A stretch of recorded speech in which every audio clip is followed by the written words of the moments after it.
السلام علیکم ورحمۃ اللہ وبرکاتہ۔ آج ہم سورۃ البقرہ آیت نمبر 218 تا 221 پڑھیں گے۔ پہلے ہم لفظی ترجمہ، پھر بامحاورہ ترجمہ اور پھر مختصر تفسیر پڑھتے ہیں۔ تو چلیے شروع کرتے ہیں۔ اعوذ باللہ من الشیطان الرجیم، بسم اللہ الرحمن الرحیم۔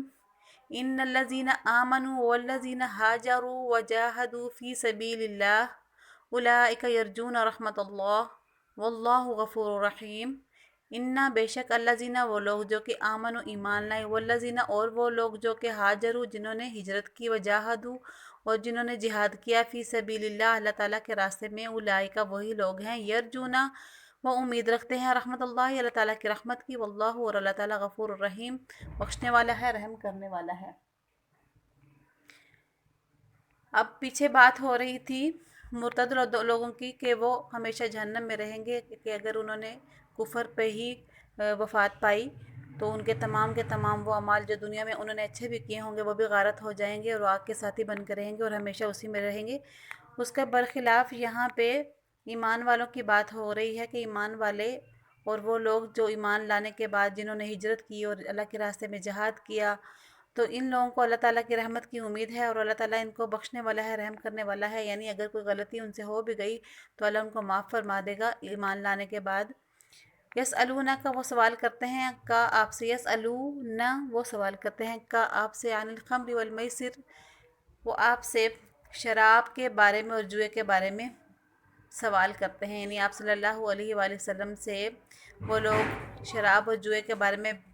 پوچھتے ہیں۔ قل کہہ دیجئے فیہما ان دونوں میں اسم گناہ ہے، کبیر بڑا، و منافع للناس اور تھوڑا سا فائدہ ہے، للناس لوگوں کے لیے، و اسمہا اور ان دونوں کا گناہ، اسم گناہما ان دونوں کا، ہما تثنیہ کی ضمیر ہے، ہم ضمیر جمع کی ہے اور ہا ضمیر مونث غائب کی ہے، اور اس کے علاوہ ہو ضمیر مذکر غائب کی ہوتی ہے۔ تو یہاں پہ ہما ضمیر جو ہے وہ تثنیہ کے لیے آئی ہے، و اسمہا اور ان دونوں کا گناہ یعنی شراب اور جوئے کا دونوں کا، اکبر زیادہ بڑا ہے، من نفعہما ان کے نفع سے، ویسألونک اور وہ آپ سے پوچھتے ہیں، ماذا کیا، ینفقون وہ خرچ کریں، کیا وہ خرچ کریں، یہ آپ سے پوچھتے ہیں، قل العفو کہہ دیجئے جو بچ جائے، کذالک اسی طرح سے، یبین اللہ اللہ تعالیٰ ظاہر کرتا ہے، اللہ تعالیٰ کھول کے بیان کرتا ہے، دونوں ترجمے ہو سکتے ہیں، لکم الآیاتی تمہارے لیے نشانیاں، لعلکم تاکہ تم تتفکرون غور و فکر کرو، نصیحت پکڑو، تتفکرون کے یہی معنی ہے، تتفکرون تم غور و فکر کرو یا کہ تم نصیحت پکڑو۔ لوگ آپ سے شراب اور جوئے کے بارے میں پوچھتے ہیں، آپ کہہ دیجئے کہ ان دونوں میں بڑا گناہ ہے اور لوگوں کے لیے کچھ فائدے بھی ہیں، اور ان دونوں کا گناہ ان کے فائدے سے زیادہ بڑا ہوا ہے، اور لوگ آپ سے پوچھتے ہیں کہ وہ کیا خرچ کریں، آپ کہہ دیجئے کہ جو تمہاری ضرورت سے زائد ہو۔ اللہ تعالیٰ اسی طرح اپنے احکامات تمہارے لیے صاف صاف بیان کرتا ہے تاکہ تم غور و فکر سے کام لو۔ یعنی اللہ تعالیٰ کی خوشنودی کے لیے وہ پوچھتے تھے کہ کیا خرچ کریں، اور شراب اور جوئے کے بارے میں بھی پوچھتے تھے۔ یہ سوالات انہوں نے کیے تو اللہ تعالیٰ نے قرآن پاک میں بتا دیا، کیونکہ اہل عرب صدیوں سے شراب کے عادی تھے، اس لیے اللہ تعالیٰ نے اس کی حرمت کے اعلان میں تدریج سے کام لیا، یعنی بتدریج آہستہ آہستہ جو ہے کمی کی۔ پہلے سورۃ نحل میں ایک باریک سا اشارہ دیا کہ نشہ لانے والی شراب اچھی چیز نہیں ہے، پھر سورۃ البقرہ کی اس آیت میں قدر وضاحت سے فرما دیا کہ شراب پینے کے نتیجے میں انسان سے بہت سی ایسی حرکتیں سرزد ہو جاتی ہیں جو گناہ ہیں،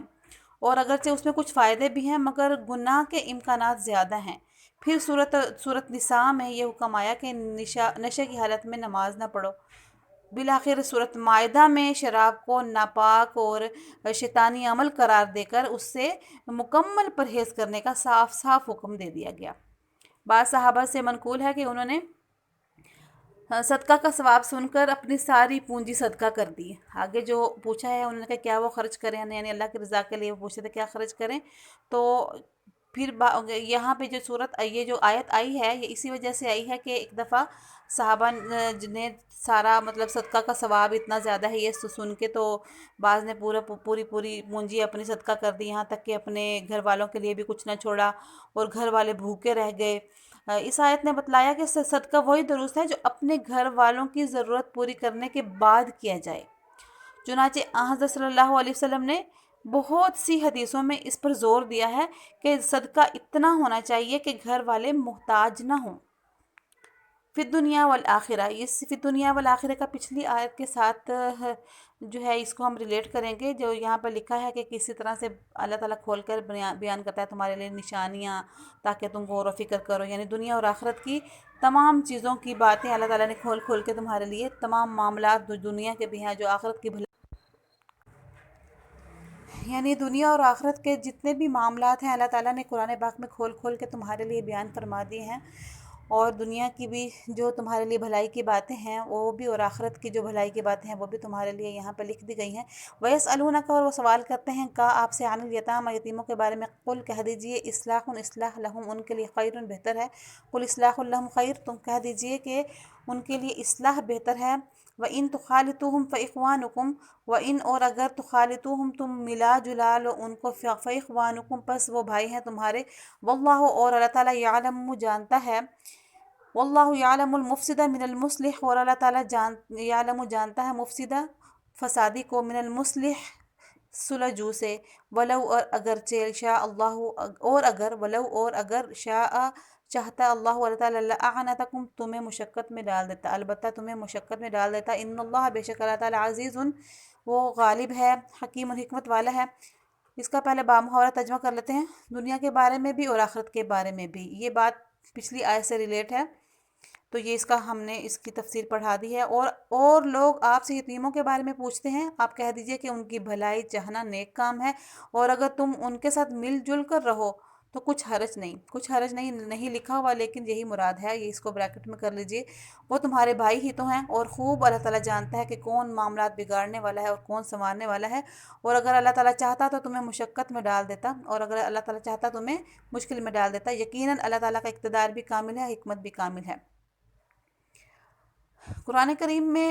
یتیموں کا مال کھانے پہ سخت وعید سنائی گئی تھی،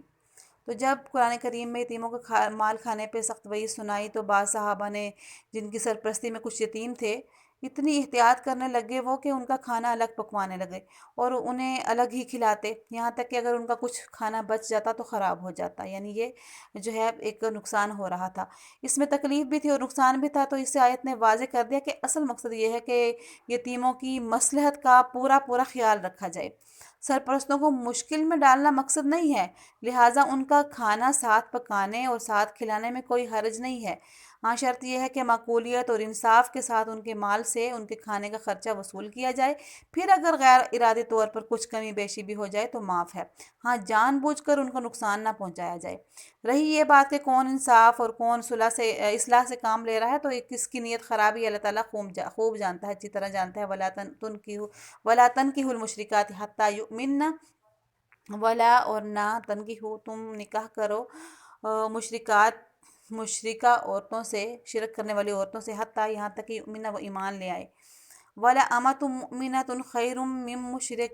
مشرکۃ ولو اعجبتکم، اور البتہ، ولا، اور البتہ، امۃ، لونڈی، مؤمنہ، ایسی لونڈی جو کہ ایمان والی ہو، خیرن، بہتر ہے وہ، من مشرکہ، شرک کرنے والی سے، ولو، اور اگرچہ، اعجبتکم، تمہیں پسند بھی آ جائے، ولا تنکحوا المشرکین، اور مت تم نکاح کرو مشرک مردوں سے، حتیٰ، یہاں تک کہ یؤمنوا، وہ ایمان لائے،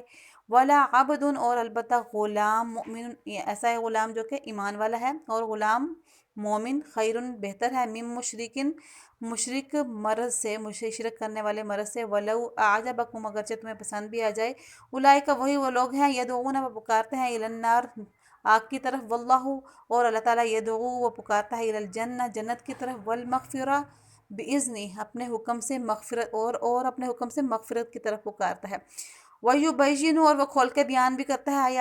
آیات ہی، اپنے آیتوں کو، للناس، لوگوں کے لیے، لعلہم، شاید کہ وہ، یتذکرون، نصیحت حاصل کریں، شاید کہ وہ غور و فکر کریں۔ یہاں پہ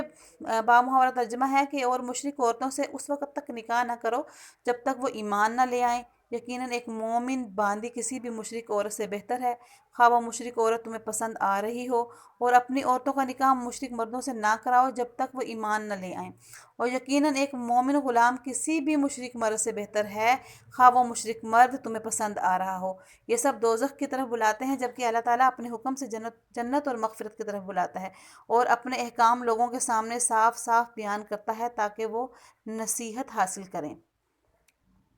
تو یہاں تک تھا ہمارا سبق، اس کے آگے انشاءاللہ تعالیٰ کل پڑھیں گے۔ تو تب تک کے لیے اجازت دیجیے، اللہ حافظ، السلام علیکم ورحمۃ اللہ وبرکاتہ۔